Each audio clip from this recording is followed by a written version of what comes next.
warahmatullahi wabarakatuh. Waalaikumsalam warahmatullahi wabarakatuh. Perkenalkan, nama saya Nomika Pratama. Saya dari kelas 52. Saya dari kelompok 3 bahan berbahaya dan beracun. Saya bertugas sebagai MC dan akan mengenalkan dua rekan saya, yaitu ada Niko dan Fauzan. Sampah yang akan saya jelaskan kali ini adalah sampah medis.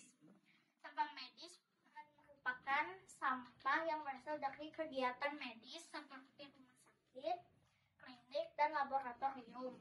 Sampah medis bisa berupa benda-benda seperti jarum suntik dan perban.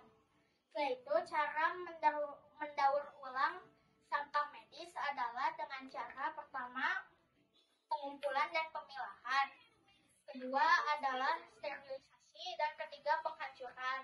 Setelah itu sampah medis yang sudah didaur ulang bisa digunakan kembali sebagai peralatan medis baru. Manfaat mendaur ulang sampah medis yang pertama adalah mengurangi sampah, mengurangi biaya, dan meningkatkan kesadaran masyarakat.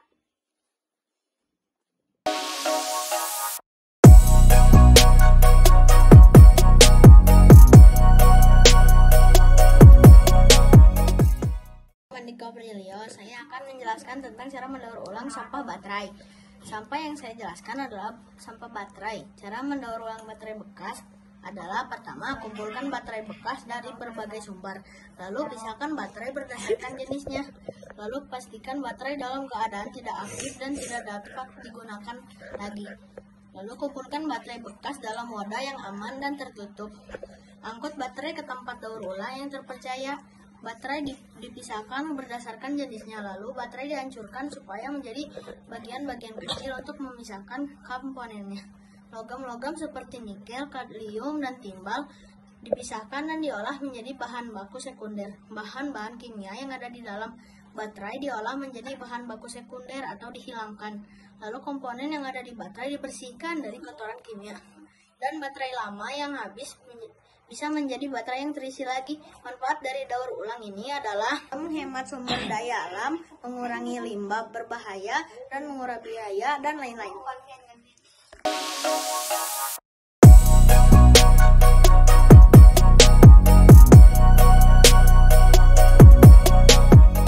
Assalamualaikum warahmatullahi wabarakatuh. Perkenalkan, nama saya Muhammad Fauzan Ajima. Saya akan menjelaskan sampah industri. Mari kita simak, gaskan ciu. Sampah industri adalah limbah industri yang mengandung bahan-bahan berbahaya seperti logam, bekas, beras, atau bahan kimia. Sampah dari proses produksi yang mengandung bahan berbahaya, bahan-bahan yang kimia yang tidak. Sampah kaleng, jenis kaleng, cat yang bekas. Persiapan: 1. Kumpulkan kaleng bekas cat yang sudah kosong dan bersih. Pastikan kaleng dalam keadaan kering dan tidak ada sisa cat yang masih basah. 3.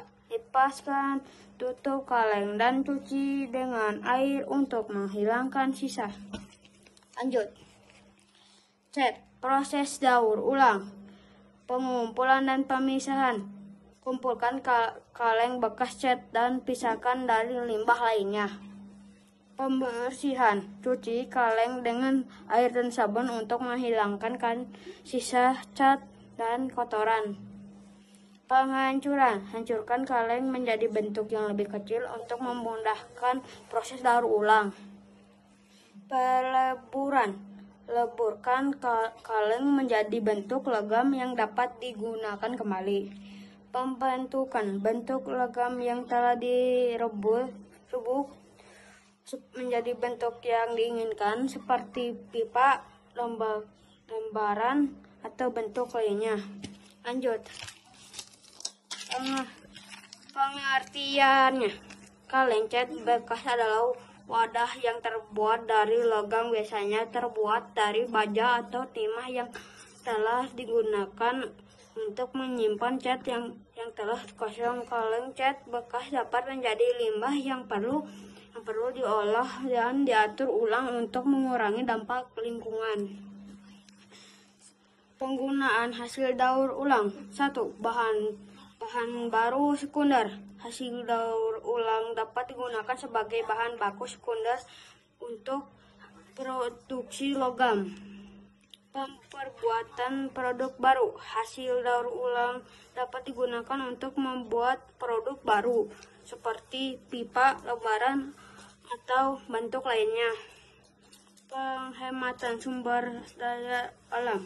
Daur ulang kaleng bekas cat dapat menghemat sumber daya alam dan mengurangi limbah. Manfaat daur ulang kaleng bekas cat. 1. Mengurangi limbah. Daur ulang kaleng bekas cat dan mengurangi limbah dan polusi lingkungan. 2. Menghemat sumber daya alam. Daur ulang dapat menghemat sumber daya alam dan mengurangi kebutuhan akan bahan baku prime. 3. Meningkatkan efisiensi energi. Daur ulang dapat meningkatkan efisiensi energi dan mengurangi emisi gas rumah kaca. Wassalamualaikum warahmatullahi wabarakatuh.